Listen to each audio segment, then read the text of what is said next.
제가 서초에서 한 17년간을 부구청장, 구청장, 국회의원 지난 20대도 제 나름대로 열심히 했기 때문에 주민들의 어떤 평가가 반영돼서 어렵게 재선이 됐지 않나 생각합니다. 유일하게 서울의 재선의원입니다. 미래통합당 서초을의 박성중 의원입니다.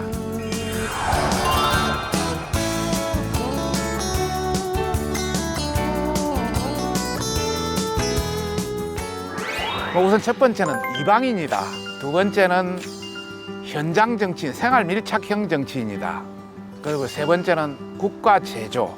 저는 고향이 경남 남해입니다.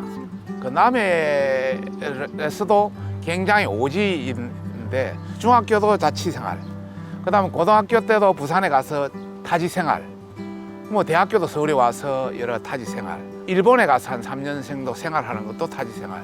이런 모든 것이 이방인의 어떤 그런 생활이었다. 결국 그것이 열심히 거기에 대한 적응하고 또 거기에 대해서 여러 가지 어떤 경쟁력을 갖추는 그런 상황에서 내가 또 커왔다. 그래서 이방인으로서의 어떤 역할, 또 이방인으로서의 어떤 걸 극복하는 과정에서 저도 성장하지 않았나 그런 생각을 하게 됩니다. 서울시에서 한 20년 넘게 계장, 과장, 국장의 이런 생활을 쭉 했고, 청와대 행정관의 생활을 했고, 서초구청장을 역임을 했기 때문에 이 많은 현장에 많은 주민들이 겪고 있는 현장을 누구보다 많이 봤고, 또 그것을 극복하고 그것을 어떻게 하면 조화롭게 해결하느냐 이걸 봤기 때문에 이 정치에 와서도 그런 부분에 많은 중점을 해왔습니다. 그래서 누구보다 생활 밀착형이 돼 있다. 법안을 하나 발의하더라도 다양한 어떤 국민에 직접 연결되는 그런 세금 관련, 재건축 관련, 도시계획 관련, 또 교육 관련 이런 종합적인 것이 다 밀착돼 있다. 이런 말씀을 드리고 싶습니다. 임진왜란때 유승용 재상이 있었지 않습니까? 그분이 징비록이라는 책을 썼습니다. 거기에서 임진왜란을 국가 제조 지운이다 이렇게 표현을 했습니다. 우리가 대부분 다 임진왜란은 조선을 망하게 하고 완전히 나라를 피폐하고 거의 어떤 멸망하게 하는 수준의 어떤 재난이었다 이렇게만 평가하고 있는데, 그분은 국가를 다시 재창조할 수 있는 기운을 줬다 해서 국가 제조 지운이다 이런 표현을 하고 있습니다. 지금 대한민국이 여러 가지로 많이 어렵습니다. 다시 한번 대한민국을 세계의 어떤 강국으로 반열에 올려놓기 위해서는 여러 가지 어떤 그 개혁과 재창조 이런 할 필요가 있다 이런 차원에서 그렇게 하고 싶은 그런 정치인이다 이런 표현을 썼습니다.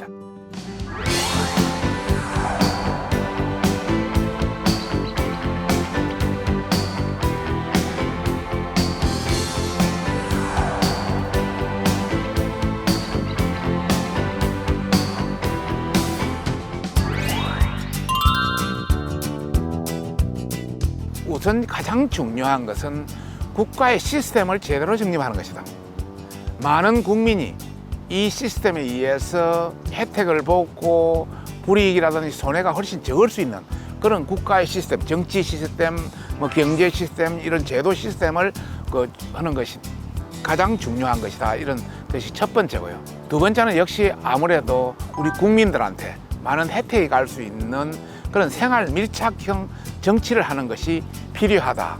끝으로 하나 이야기한다면 요새 사회가 굉장히 각박하지 않습니까? 이것을 어떻게 하면 통합하고 소통하는 것이, 역시 정치라는 것은 전 국민을 묶어내는 것이 정치의 역할 아니겠습니까? 그렇게 크게 세 가지로 말씀드릴 수 있겠습니다.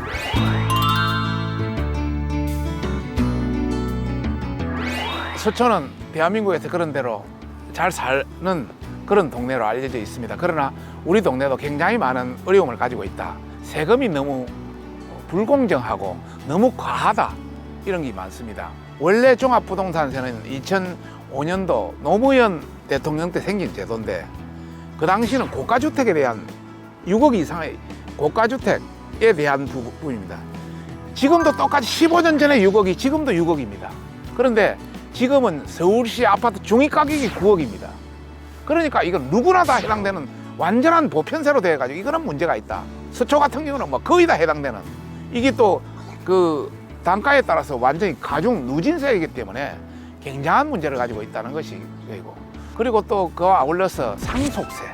지금은 모든 세원이 다 중간에 소득세로, 재산세로, 종합부동산세로, 법인세로 다양한 세금으로 이미 다 거칩니다. 그런데 다시 한번 상속을 때 또 50%씩 낸다면 이건 말이 안 된다. 지금 세계에서 상속세가 가장 높은 나라 중에 하나가 우리나라예요. 그리고 더 큰 것은 중소기업이라든지 이런 걸 가업 상속을 해야 되는데 전혀 그게 또 15%가 또 붙습니다. 이게 65%까지 해버리면 상속을 하지 말라는 이런 세금 관계에 상당히 저는 중점을 두고, 두 번째는 역시 재건축 재개발. 사람은 누구나, 주민은 누구나, 국민은 누구나 새 집에서 살고 싶어 합니다. 자기 살고 싶어 하는 동네가 있습니다. 그걸 살게 해줘야 되는데 새 집을 못 갖게 한다든지 그 여러 가지 어떤 거기에 대한 많은 제재를 가한다든지 이거는 문제가 있다. 그런 차원에서 재개발, 재건축 이런 관계도 많이 관심을 가지고 적극적으로 하고 싶습니다.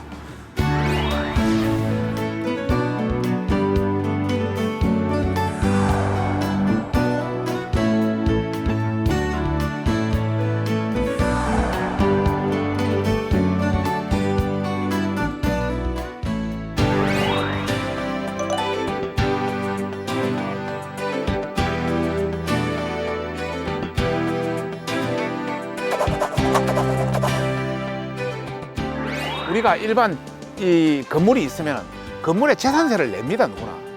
그런데 거기에다가 또 가중해서 종합부동산세법을 하는 것은 이거는 징벌적 과세다.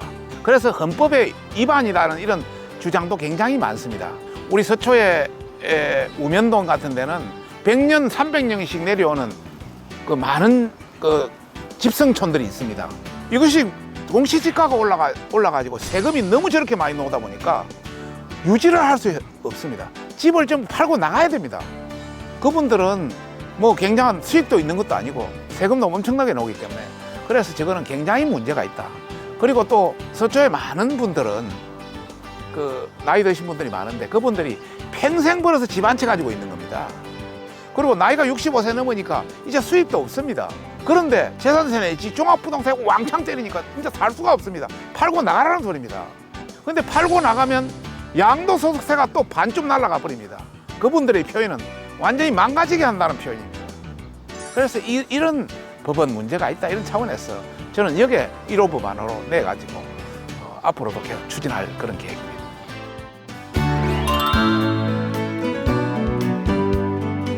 혼자 가면 빨리 갈 수 있고 함께 가야 멀리 갈 수 있다, 이런 말들이 있습니다. 내 혼자 가는 것이 아니라 주민과 함께, 또 여야가 함께 그렇게 가는 21대 국회의원이 되고 싶다, 이런 말씀을 드리고 싶고, 4년 뒤에 박성중 정말 좋은 정치인이었어, 이런 평가를 받고 싶은 그런 생각입니다.